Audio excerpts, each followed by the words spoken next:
Hi everyone, my name is Honda. I am from an organization called the Papore. For people who followed the first video I made of a young lady who is basically living with a disability called Precious, when we discovered what Precious was going through, because we so much value the different steps of community interventions and engagement, we decided to look out for someone who could do an assessment on Precious to figure out or to guide us on the next steps we could take with Precious. So along the way, because of the video going viral, we came across someone and a group of other friends, but specifically this other person who has over 30 years experience working with children with disabilities. So we contacted him after him reaching out and registering his interest of giving a hand. So we scheduled an appointment with him of coming to where Precious lives to do an assessment, so that the assessment can actually tell us the problem, how to go about it, if it requires mobility, which type of mobility. So right now we are at the site and he's basically doing a lot of assessments on Precious, and we are so excited because it's from the assessments that we are going to do quite a number of things, because the majority of you have been calling me up, reaching out to me, asking me what can we do, and the people I've talked to have told you, hey, we are doing an assessment, I'll give you feedback when we are done with the assessment. So today we have the assessment done. I'm going to be talking to the physiotherapist who has actually done the assessment so that we can really get the results and we'll get to know where we can start from.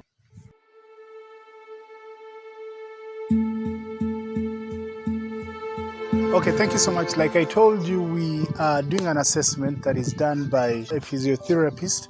I don't want to preempt what he's going to say or what he's actually going to tell us, so allow me talk to him.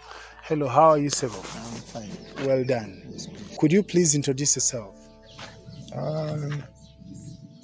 I'm by names of Jones Bjarhanga and a physiotherapist by profession. And I've been in practice of physiotherapy for over 25 years. And I work with an organization called Action for Family Health and Livelihood, community-based organization. Our focus is prevention of disability.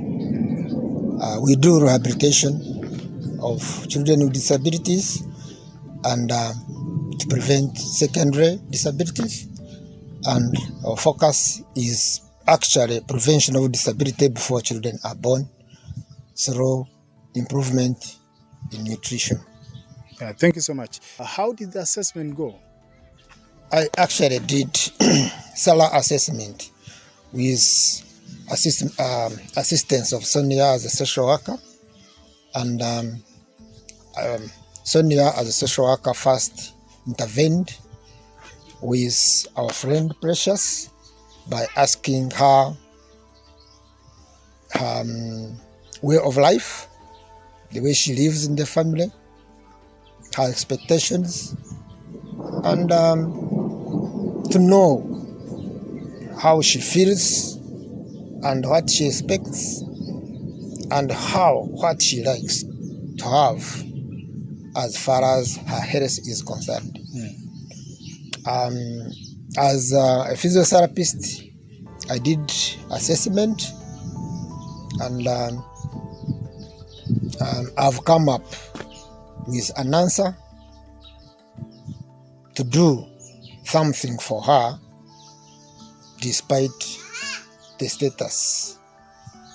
When we consider the age, when we consider the time she has taken with this condition, it becomes a bit difficult to do something positive, but something can be done for the betterment of her health status. Yeah, true. Okay, thank you so much. What did you find out that you feel maybe can elevate her from the situation she is right now to a better situation? Of course, like you said, it cannot really permanently be maybe 100%, which I believe maybe it can be 60, 50, 40, or maybe 80. What did you discover and what do you recommend? Or what is basically the problem? Where did the problem come from? Actually, Precious has a condition we call cerebral palsy. And this condition, she got it at an early, very early age. Precious herself knows what happened at that age, but what I know, she could not know. I think she has been told. Yes. And we have come to realize it is true, because the mother gave us a history of what happened. Precious got a fall at the age of 2 and 4 months. She became unconscious and became conscious again, but from then her lifestyle changed, her status changed, and as a medical person I had to realize that the fits Precious got at that age, the convulsions she got, caused brain damage, hence making her the way she is.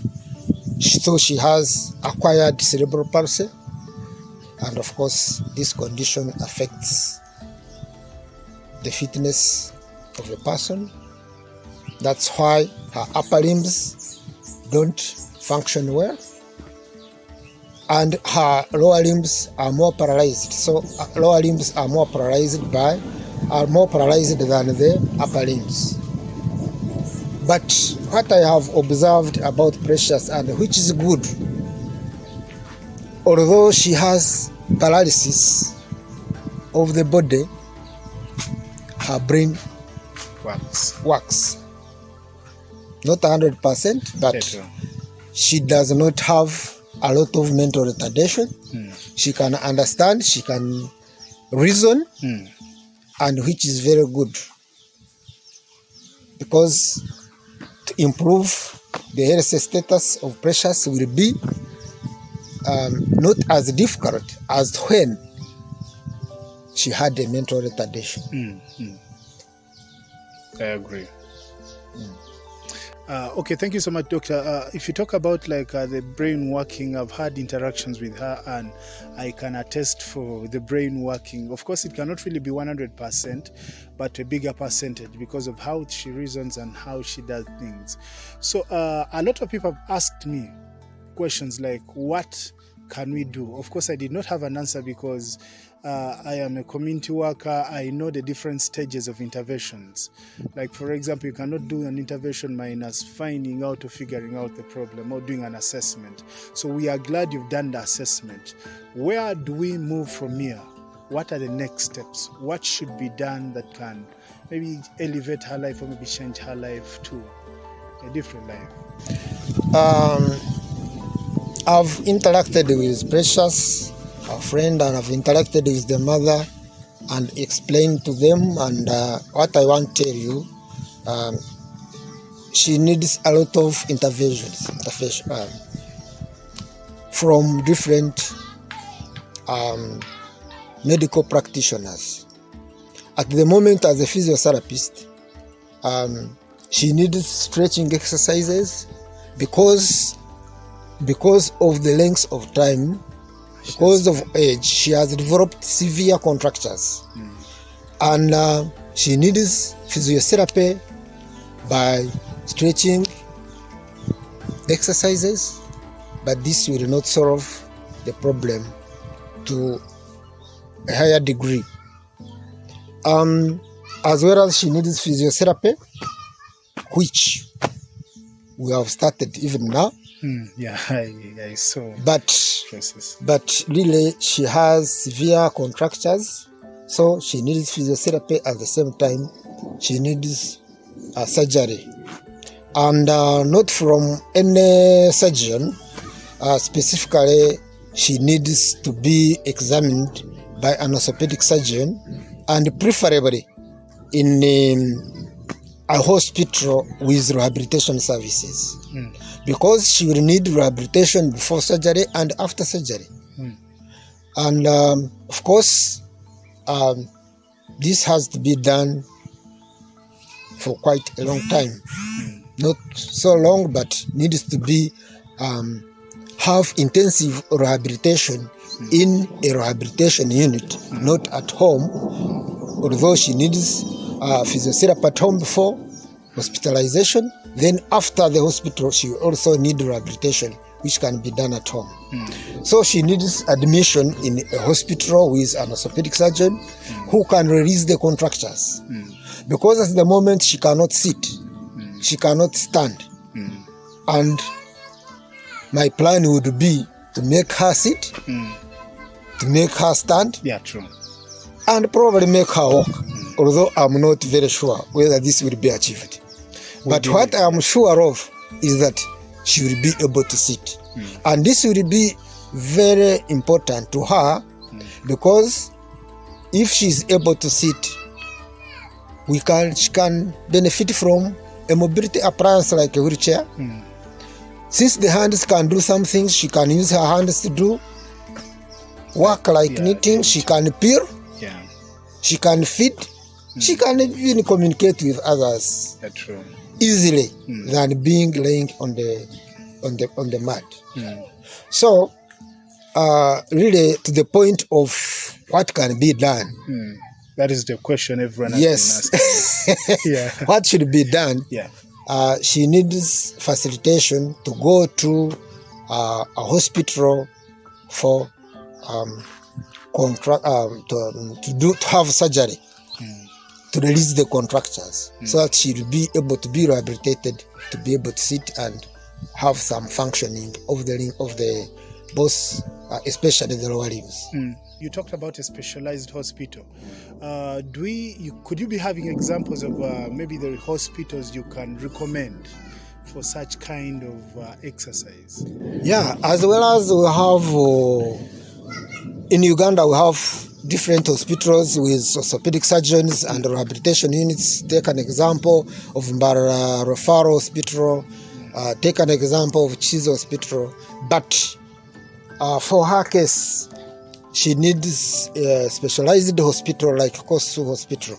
It is Comprehensive Rehabilitation Services of Uganda, Kosu Hospital. It is on Entebbe Road. I think on Entebbe Road. On Entebbe Road. Yes. That's the hospital that can provide her with better treatment. You talked about something to do with the timeline she can spend in a rehabilitational hospital. Which time are you looking at? Something like a year, 7 months? No, not a year, really. If she's admitted after releasing the contractures, she can be in a hospital like 2 to 3 months. Then on a discharge, can be rehabilitated at home, but will be given days to go back for review. I get what you're saying. Yes. Is there something maybe in the process of us talking you could have forgotten that you noticed during your assessment? As well as she needs the surgery to release the contractures, to be able to sit and probably walk and probably improve her mobility. My observation about the hygiene of where she is staying needs also much emphasis, because after surgery, if she comes and sleeps in such hygiene status, we shall get infections, and she might even get infections before she goes for surgery, and during surgery can get infections and to retard the progress of surgery. So socially, something should be done about the hygiene of herself and the environment she's living in. Yeah, true. Thank you so much, Mr. Byarhanga. One of the things I think everyone has actually been asking me over time is, how do we help? And I remember I've always told everyone, let's first do an assessment before we can come out with the next steps. And from what Mr. Biarhanga has said, you already had the steps. Number one would be a little her going through physiotherapy. Then number two would be identifying or working with a specialist orthopedic hospital to figure out the next support we can actually give to Precious. Then of course, Mr. Biarhanga talked about like basically the hygiene, because the hygiene is wanting from Precious's interview. She talked about beddings and the surrounding and everything. So all the intervention should be figuring out how best we can move Precious so that she can get specialized rehabilitation. Then we can figure out how best we can support the family, improve hygiene, because we don't want to respond to someone and end up making her vulnerable in the process. So my call is for everyone to contribute resources that can facilitate Precious being taken for specialized rehabilitation. That would be the first step, and that is what we are reaching out to everyone. Thank you so much, everyone. I thank everyone who has reached out to me, and I thank people who are trying to mobilize for donations. We have a huge task, but I believe there is nothing that can never be achieved. Thank you so much.